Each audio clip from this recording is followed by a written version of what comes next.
Hey, Creighton's obviously sleeping. And isn't she just so cute? Oh, she's so precious. And Kaya's taking a nap in her crib, and Corlin and Keller are getting their screen time. So I just wanted to do a quick video that kind of summarized what was on a Periscope I just watched with John Eric and Pam Souter.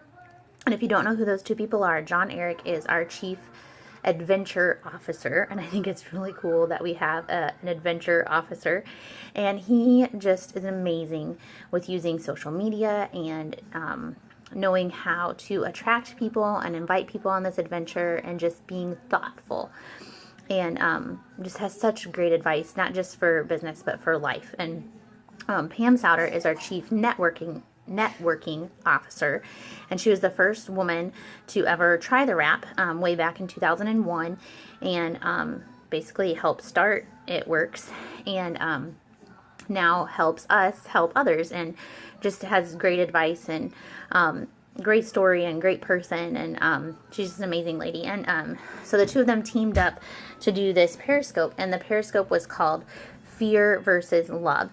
And they started out the Periscope by showing a bunch of note cards that they had gotten from distributors at a One Team, One Mission event.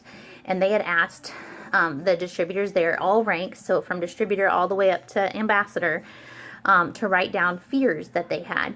And there were things like fear of rejection, fear of the unknown, fear of what people are going to say, fear of being made fun of, fear of being talked about, fear of being bashed, fear of failure. Basically, I mean, you think of a fear, it was there. There were 350 cards that they had. They didn't ask everybody at the One Team, One Mission, just like, I guess, a select people. I don't know. But anyway, they had 350 cards. And so basically, if you have a fear, it was probably represented there on that table.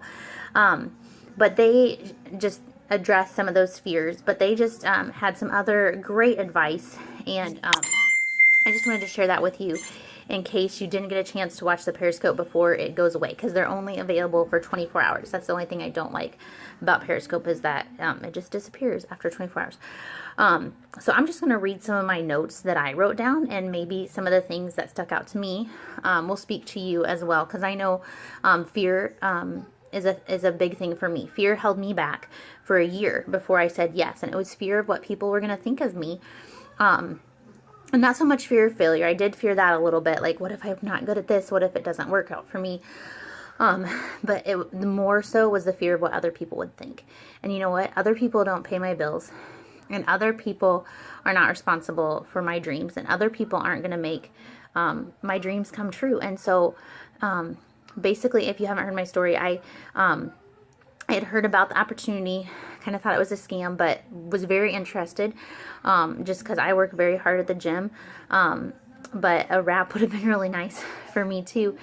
And I saw that, you know, women, especially moms, after having babies, would really like this and could really help them. And so I messaged one of my friends who I thought would be interested in this and would want to do this.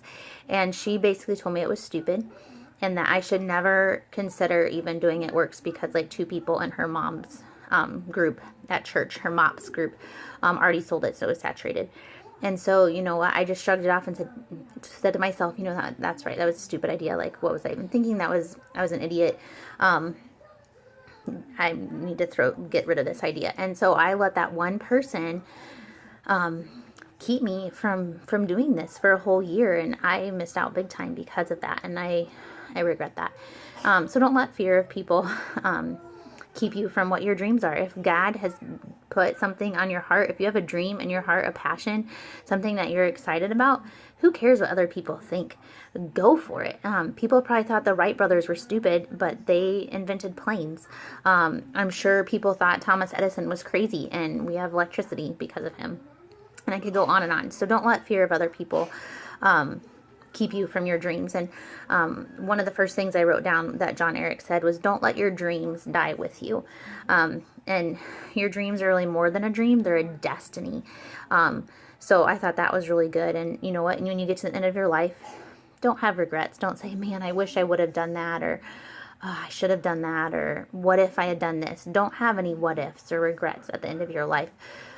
When you die, know that you lived life to the full, that you lived with passion and purpose, and that you did everything you could to make the most of the time that you were given here on this earth. And one of the things that Pam said with all these fears is that we assume how people are going to respond. We assume people are going to reject us. We assume that their words are going to hurt us. And so because of those assumptions, we let our fears prevent us from even asking them or sharing this opportunity or sharing the products with them. And she talked about how we need to move from fear to love. And the way that we do that is simply by doing. So the more that you blitz people, the more you're going to fall in love with it rather than fear. Like, what's this person going to think of me if I hand them a blitz card? Or what is this person going to think of me if I ask them to try a wrap? Or what is this person going to think of me if I ask them to join the business? Or whatever. The more we ask, the more we do, the easier it gets. And we fall in love with it. And we learn to love blitzing. And it's not, oh, what if this person doesn't like me, or what if they think I'm silly or whatever, but what if this person says yes? This could totally change their life. This could be a huge blessing to them, and make it about them rather than about us. And that's something else that I think John Eric said, where if you look at it like that, it's perspective. It's not about you. It's totally about them. And when they tell you no, they're not saying no to you. They're really saying no to themselves, which is really sad. And they're saying no to their dreams. And they're saying yes to fear, really, too. So don't take it personally. They're not saying no to you. They're saying no to themselves. And if they do say yes, don't celebrate for you. Celebrate for them. They're making a decision that's going to change their life. And that is awesome. And if you think about it that way, maybe it takes 3 minutes to send a message to somebody. That message could potentially change 3 or more generations of that person's family if they say yes, because this family or this business can change people's lives, not just for the present, but for the future as well. We're able to set aside money for our girls' college. That's going to change their future and make it so they don't have student loans. That's going to change what they're able to do with their lives, and that's going to affect their families and their kids. So you have the potential to change not just that person, but generations to come. And if you look at it like that, you should look at it not as, oh, I'm being shy, or, oh, what if people think of me, but as being selfish. Like, if you don't share this opportunity, you are keeping something to yourself that could potentially change people's lives. And that's wrong, and that is selfish, and you just need to get over yourself. And who cares what that person thinks? Yes, they might say no, but remember, they're not saying no to you. And at least you gave them the opportunity. You gave them the chance. You told them about it, and it was their choice, just like it was your choice to choose. And so that was really impactful for me. And I think, too, one of the things that hold us back is that we fear that we're going to be annoying, or that we're bugging people, or that we're harassing them. And John Eric mentioned that just when you think people are getting sick of you is when they're starting to listen. And so I thought that was good. Just they're starting to listen to you. They're starting to pay attention to you and think, maybe she's serious about this. Maybe she really means business. Maybe she's going to stick with this. Maybe this is really important to her. And we're starting to think, oh my goodness, I must be so annoying. And then we shut up. When really, that's when we're getting people's attention. So don't feel like you're harassing or annoying. Again, you have an amazing opportunity that you are presenting people with, or amazing products that you're sharing with people that you know can change their health and their life. So don't look at yourself as an annoying pest. Look at yourself as somebody who has something amazing to share. And so be confident. And John Eric talked about how, we're not salespeople, we're shares people. And he said, really, the definition of to sell something is to transfer belief. And so I really like that description. It's not about money or paycheck or anything like that. It's about belief and transferring that belief in our product and our business from yourself to somebody else. So let's transfer away, right? And I really like a metaphor that he's used, and he used it at conference last year, and it's really just stuck with me. And if you know the story of Joseph in the Bible, and the Israelites, they were slaves for 400 years, and they built bricks for Pharaoh basically, and had a horrible existence for 400 years. And so John Eric talks about how we need to stop building bricks for Pharaoh. We need to stop working for somebody else's dream. We are not slaves to that.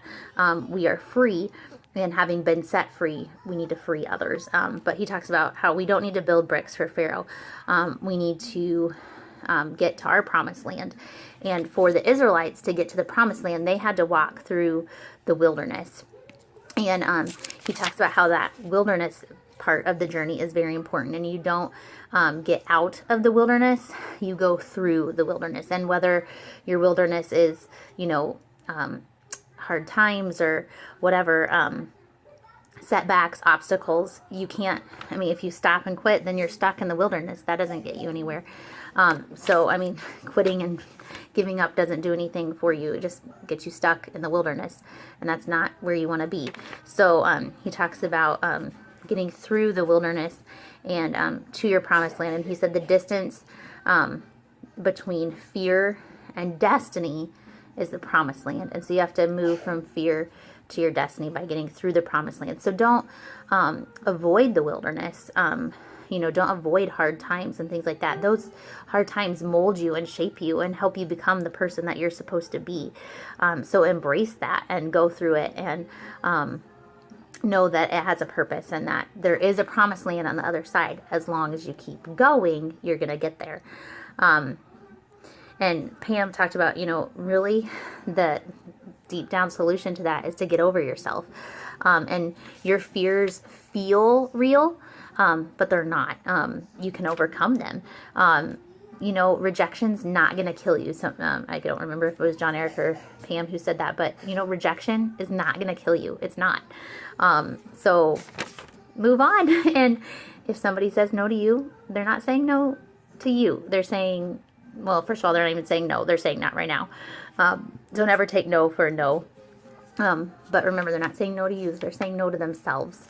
Let's see what else.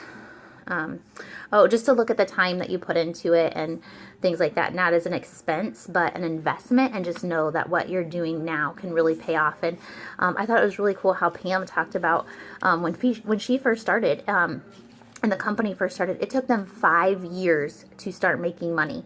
And during that 5 years, they didn't really make much. They just put all the money that they did make back into the company. And she talked about how her first paycheck was $15.78. Now imagine if she had quit and said $15.78. That's ridiculous. That's worthless. That's nothing. Like, I'm never going to do anything with that. If she would given up, she would not be where she is now. I'm pretty sure there's a lot of commas and a lot of zeros in the paycheck that she gets each month. It works as $1 billion brand, and I'm pretty sure she gets a good chunk out of that. And one of the fears that people, kind of talk about is paying taxes. And she said, you know what, I hope you pay $1 million in taxes, because I know what that feels like. And so pretty sure if you pay $1 million in taxes every year, you make more than $1 million. So I'm pretty sure she can handle paying that $1 million in taxes.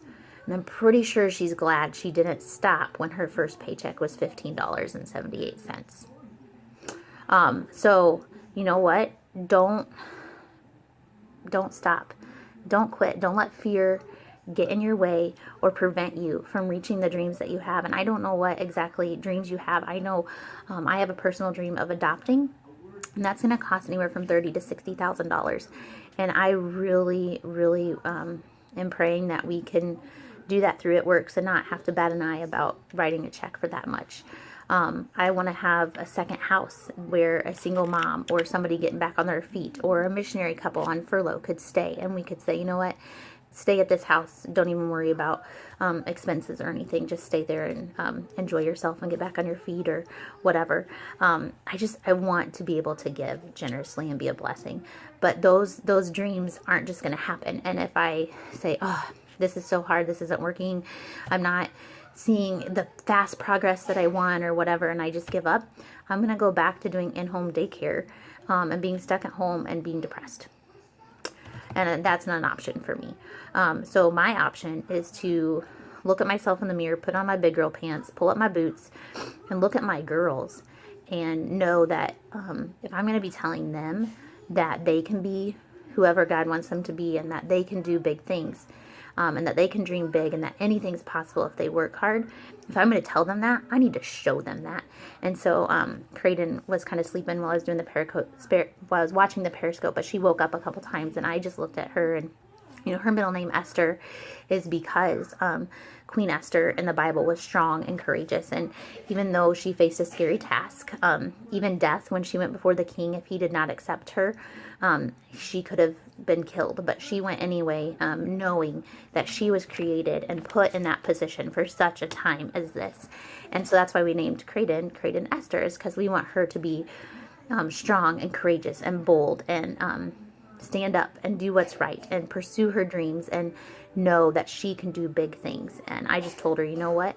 God's going to put big dreams in your heart, and you go for them, and you don't back down, and you don't let anybody stop you, or anybody stand in your way. And you know what? If I'm telling that to her, I need to be looking in the mirror and telling that to myself. I need to be a model for my girls. And John Eric talked about how something isn't impossible. It could be improbable, but it's not impossible. And how if you lose or fail, maybe once or twice or 3 times or 4 times or whatever, you gain experience. And if you win, you gain credibility. So either way, you're winning. You never really fail unless you quit. That's the only way. You just learn from your mistakes, or learn from things that don't work, and move on and try something new. But you don't quit. And another thing was that there were 350 cards there on that table, and that was just a small sampling. So you know what? The fear that you have, somebody else probably has it too. So you are not alone. I have fears, but I'm learning to get over them. And so I would love to help you get over your fears too. And I would hate for any of us to let fear stand in our way and prevent us from achieving these goals that we have and living out these dreams that have been put in our hearts for a reason. And we were created for such a time as this, and we were created to do more, and we have a purpose, and we need to do that with passion. And I get excited, and it really breaks my heart when people give up on themselves, or when they quit, and if it's just too hard, or it takes time, and they don't think it's worth the effort. That just really breaks my heart, because I see the potential, not just in this business, but in every single person on our team. I know that anyone can succeed at this, and I believe in you. So if you don't believe in yourself, borrow some belief from me, and I will believe in you and help you do this. But don't quit on yourself. Don't tell yourself no. Don't give up on yourself. Keep doing this. You have to choose whether you're going to have fear or you're going to have love. And that was one of the big things. But I think that was pretty much all that I had written down here on my notes from the Periscope. But I just hope that encourages you, and maybe something spoke to you like it spoke to me. But know that I believe in you, and I believe that you're on this team for a reason, and I believe that there are others out there who we need to share this opportunity with. And just when you present that opportunity to someone, tell them why you are asking them, and be honest and be real and be personable. Don't be spammy. Copy and paste is our friend, but it also needs to be personable. And so when you're posting on Facebook and sending messages, or posting on Instagram, or sending text messages, or even calling people, just share your heart with them. And that's what people are going to connect with, is you, not a picture of a thing or whatever, but they're going to connect with you and your story and your heart. So that's what we need to put out there for people. And I hope that your heart and your minds are filled with love, and not with fear. And if there's anything that I can do to help you get over your fears, then please let me know. I'm getting over my fears, and we can do it together, and be better together, and change this world together, and make a difference together, and invite others to join us on this journey, on this adventure. So that's what I have for you. Choose love over fear.